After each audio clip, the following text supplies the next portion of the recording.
Lazima kutakuwa na winner na loser.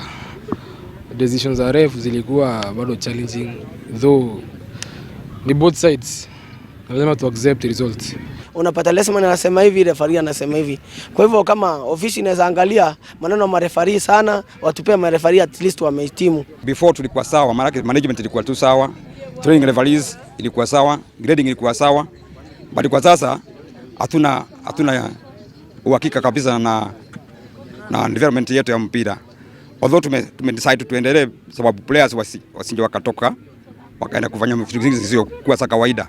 Mostly my teams who go to challenging my sponsors, donors hatuna. Ni sima players. Sisi tunajisupport, transport, kila kitu.